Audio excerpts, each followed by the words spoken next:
non credo di avere molte altre cose da dirvi, se non dirvi che questa, però lo dico veramente con la massima convinzione e con la massima serenità.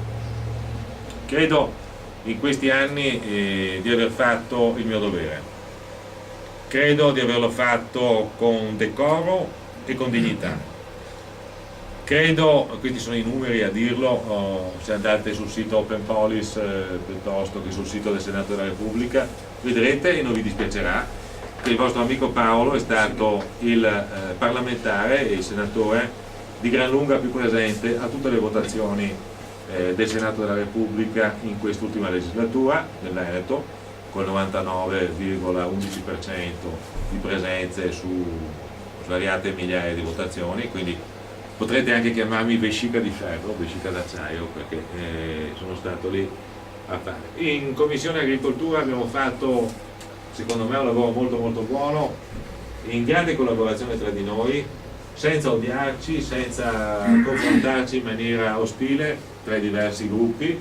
Abbiamo lavorato molto spesso tutti insieme per dei provvedimenti molto importanti per la nostra agricoltura. Uno su tutti voglio ricordare la legge sull'etichettatura che abbiamo fatto dei prodotti alimentari, che prescrive che nelle etichette di prodotti alimentari tutti devono essere iscritti esattamente non solo gli ingredienti ma la provenienza delle materie prime, perché i cittadini e i consumatori hanno il diritto di sapere, il diritto civile, anche questo, un diritto di libertà per scegliere che cosa mangiano, che cosa consumano. Non sono passati i decreti attuativi? No, appunto, questo stavo dicendo.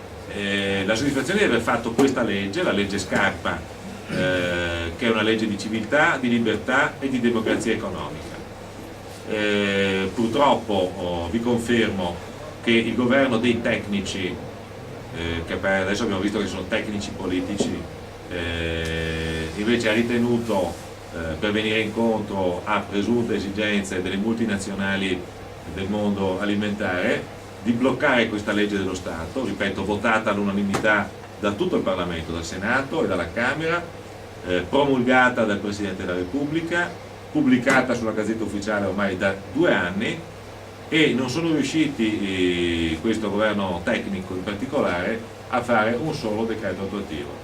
Quindi questo credo che sia anche un richiamo a chi sarà in Parlamento dopo di me, dopo di noi, di continuare queste battaglie. Questa è una, ma ce ne sono tantissime altre battaglie di libertà, di civiltà. Noi siamo il popolo della libertà, proprio per fare in modo che qualsiasi governo si abbia, il governo risponda al Parlamento e quindi ai cittadini italiani sull'attuazione di norme che sono molto molto importanti. C'era il no dell'Europa però su quello che ha appena detto lei. Allora il no dell'Europa, vedi, qua apriamo un altro discorso, il discorso dell'europeismo, o come vivere l'Europa.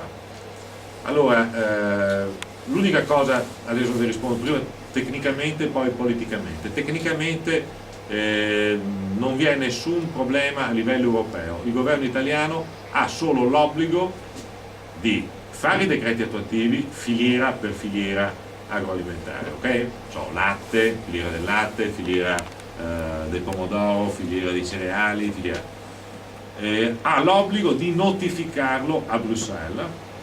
Bruxelles poi, se lo ritiene, ha la facoltà di chiedere chiarimenti o di chiedere modifiche al decreto attuativo al governo del paese membro, in questo caso l'Italia.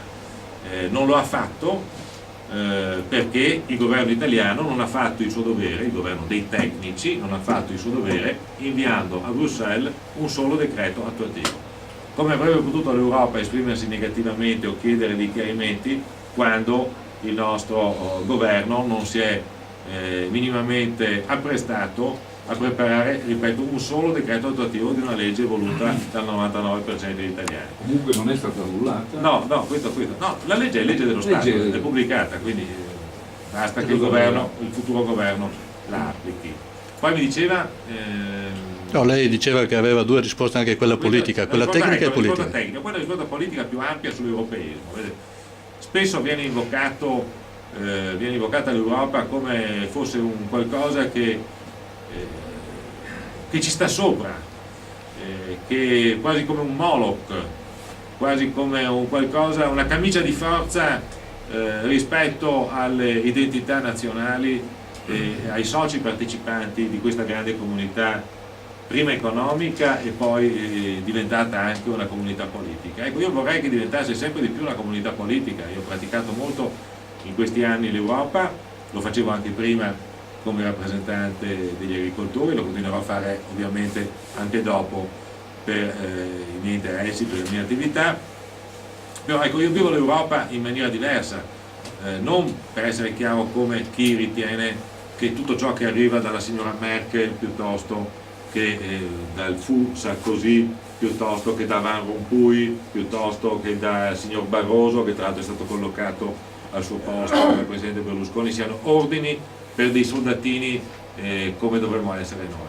Noi siamo soci fondatori dell'Europa, dobbiamo avere l'orgoglio di essere soci fondatori dell'Europa, siamo contribuenti netti dell'Europa, perché noi diamo all'Europa più soldi come italiani di quanti ne riceviamo in cambio, e quindi dobbiamo avere l'orgoglio, la dignità e anche la determinazione, viva Dio, per far valere i nostri interessi, e questo è un interesse nazionale, quello che richiamavo tra istanti prima, per contare di più in Europa, per essere sempre di più europei.